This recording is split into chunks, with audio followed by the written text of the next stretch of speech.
Welcome back to another episode on channel, guys. You know it's your boy Ace back at it again with another video. So before I get into the video as well, have to take the time out to thank the supporters, thank those who like the videos, share the videos, leaving a comment. For all those who are here as well, thank everybody for your support. I always have to big up everybody in our process. Wouldn't be doing this without the help of you guys. And also, if you want to support the channel, all you have to do is just watch the ads. Nah, take no out on for watch the ads, to be honest. And also, if you're new to the channel as well, I have a playlist in the description. You can check out the playlist because most of the videos I have covered before if you have questions. But even if you ask the questions, me answer same me, I refer to the video if you get more understanding.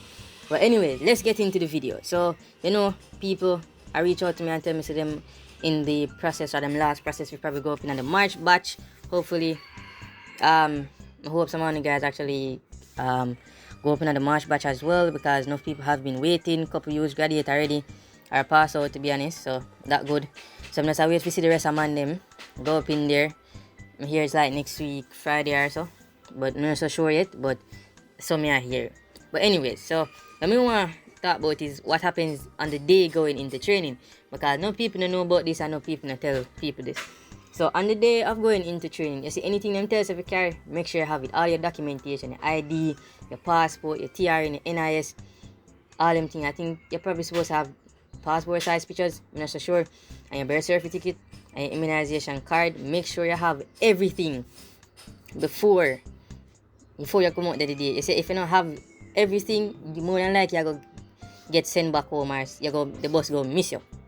You get me? So bear that in mind. Due to the corona thing, I think them go quarantine on off first before anything can be done, or testing if you don't have no signs of COVID before going any further. But that is it. So in regards to that, make sure you have all your documentation, then make sure you get all of this stuff them, because in the process them are going to check on luggage and make sure you have most of the necessities them you actually need for training. So you don't feel like you can bypass it and buy certain things or buy what you don't feel like, because I'm going to check to make sure you have the most important things them only need in a training, like a soap and this and that and you don't know what.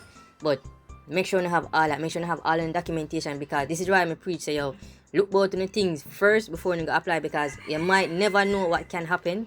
You probably reach far in our process, and because you don't have this documentation here, or you don't have this, you end up get kicked out of the entire process or miss a chance to go.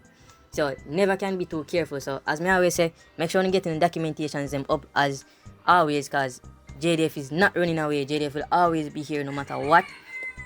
You get me? JDF not running, none at all. JDF will always be here. So in regards to that as well, enough people don't know so I have a drug test to do. You get me? There's a drug test that you have to pass before you can actually go into training. So please, if you fail this a drug test, you're automatically out. It's a urine test, but you know them normally do the test of the people in one cup and them check your system to see if you were drinking no alcohol, no about no weed and all them things that upon no drugs. So no feel that you do final medical and you pass blood test and all of them things, you think them not gonna do another drug test, cause you know no people feel say yo, oh, my pass pressure station, so this is the last thing I have to do, and straight in a training. So man start drink, man start burn weed, and then you know say yo, them have to do a drug test where them go up there. And as enough of them get checked. Trust me. So bear that in mind, you have a drug test we do when going completely into training. So you get me? So if you know say you're way up on a call, if you go into training and you know you drink and you burn weed like some madman, please desist. Because you might not know when we get the call if you come out there and then when you go do the test now, the drug test, you end up fail and then you miss your chance to go up in the intake because you feel like you make it. You know, make it yet, brother. You still have a lot to do, you still have training to go through, you still have the program to go through and everything. It's a lot. You have people who have tried for much years now. To all them try so much years to them all past the age that them kind of apply for regular no more. You probably have to do reserve. Please bear in mind as well, I don't know that much about reserve.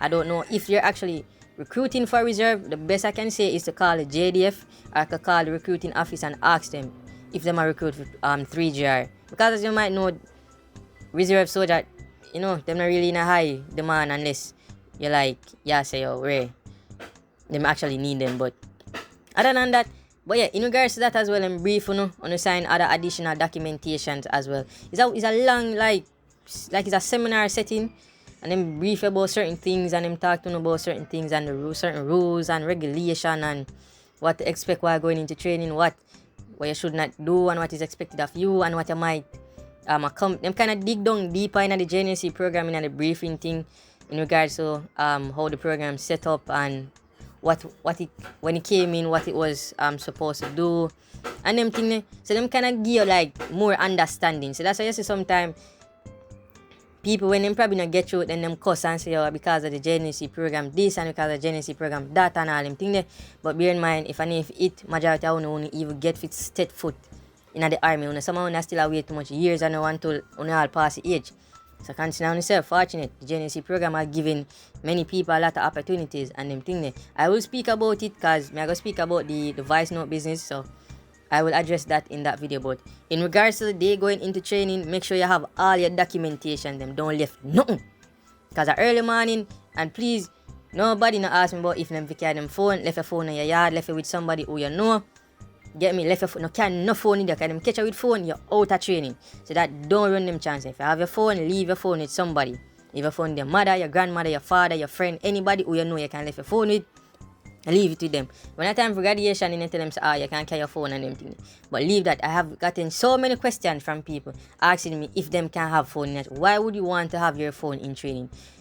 When you really think, I don't really take it, the fact that the JDF thing is a joke. It's a life and death situation. You are the symbol to most people. You are what kids look up to on a daily basis. And you think them say, yo, if you catch slacking, bullet, now have ya, bullet don't have eye. And if you say when man shoot off a you because you now watch, bullet go automatically turn off on you because no, him ain't ready yet. Yeah. And I say go, it's all about composure, yo. Leave the phone on the yard and no need the phone. When you pass out and them thing there. I doubt if you can still use the phone, but I don't know, anything can change up on them place. I can always change something. But yeah, learn to go without your phone for long extended periods. So you can understand. When me left my phone, I not read the business. I not even remember about my phone to backside. Hey, but it is what it is. But as I say, you have the drug test to do before you go into training, and after the seminar and you sign the necessary documents and you load up your bag on the truck, because the truck, your bag now go come with up on the bus. Them load it up on a truck, and that truck they would go off before the bus them move off. So when you just load up on bus, the big JUTC bus them or the truck them, any one of them, and head off to the designated training camp when you're supposed to go. Pretty much self-explanatory. So things like them they can make man not go in a training for the last and final day when you go in a training. For the day when you go in a training, because you have a documentation, you fail the drug test, and them thing there. You get me? So that's bear that in mind. So yeah. So nothing really too hectic, nothing too hard. You just can't actually just shake up yourself if you just fail the drug test and you just don't have the necessary documents at the time. If you go up in a training, that can shake you. So please make sure you prepare yourself. Make sure the system clean. Make sure you have all of the documentation ready. Or then tell them someone to go need. And it's posted up on the list, I think. But hope you guys learned something from this video. So don't forget to like, share, subscribe, and share the video with someone that you might think it will be helpful to. And good luck to those going into the March batch. Hope you guys pass out. Never give up. It's your boy Ace. And known is out.